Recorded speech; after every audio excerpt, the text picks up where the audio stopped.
how clear and effective crypto regulations are born. While the past year has seen numerous setbacks for crypto regulatory efforts, the industry's collective labor will soon bear fruit. Meanwhile, CEO Zac Townsend writes, "The development of blockchain-based digital assets and the multi-billion-dollar market that is formed around them has proved to be a tremendous challenge for global legislators and regulators alike. The digital economy is continuing to surge forward, making it an urgent necessity for a proper legal framework to be created, one that strikes a balance between fostering innovation and maintaining the integrity of our financial system. The key to achieving balanced rules and regulations lies in good faith actors following the rules where they are clear and pushing for clarity where they are opaque, all while ensuring that both industry participants and regulators alike work together to create a robust framework that promotes innovation and safeguards consumers." This op-ed is part of CoinDesk's State of Crypto Week sponsored by Chainalysis. Zac Townsend is the CEO and co-founder of Bitcoin-denominated insurance company. Meanwhile, it may seem that the last few years have been anything but productive in fulfilling this mission, but nonetheless, progress is being made. Well-intentioned actors within the crypto industry have worked tirelessly to comply with the legitimately outlined rules while also advocating for the much-needed clarity in areas where none exist. Their efforts, however, have been historically met with a degree of shrouded hostility from regulatory bodies, particularly the U.S. Securities and Exchange Commission (SEC).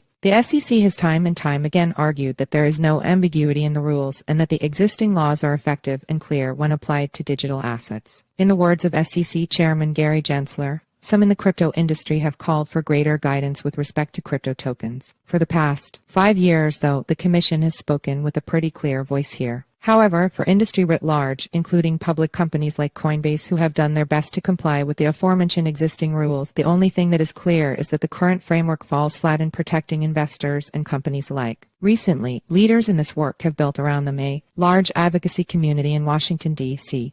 and abroad, advocating for a collaborative process in which rules can be written to accommodate this entirely new type of financial technology. Their efforts have generally been answered with silence and lawsuits from regulators, but with increased attention from legislators. The SEC's legal actions against legitimate individuals and entities operating in the crypto space have raised the most serious concerns. Cases against entities such as Ripple, Albright, and Coinbase put on clear display that the regulators are not willing to work with the industry and only seek to crush it. It is no secret that, like in most industries, there are entities acting maliciously that seek to deceive and defraud in the digital asset space. However, those actors have remained free from the regulatory hammer of the SEC, while legitimate companies who are legitimately trying to comply have been targeted with pricey lawsuits. These enforcement actions have left industry participants wondering whether they can trust the regulatory environment in the U.S.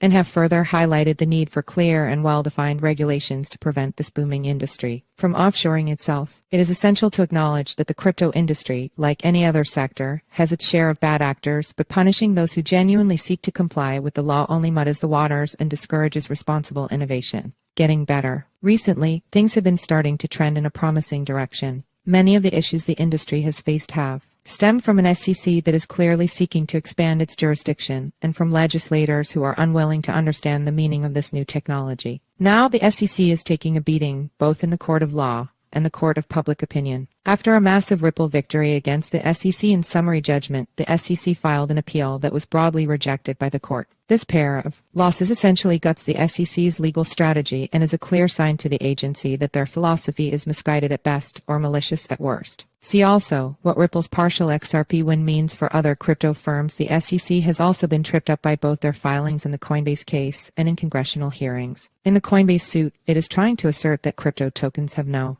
inherent value, which is a blanket statement, is undeniably false. Coinbase's chief legal officer Paul Grewal has brushed this position off as more of the same old nonsense that the SEC has been working off of for years. During a recent oversight regulatory hearing featuring Chairman Gensler, Rep.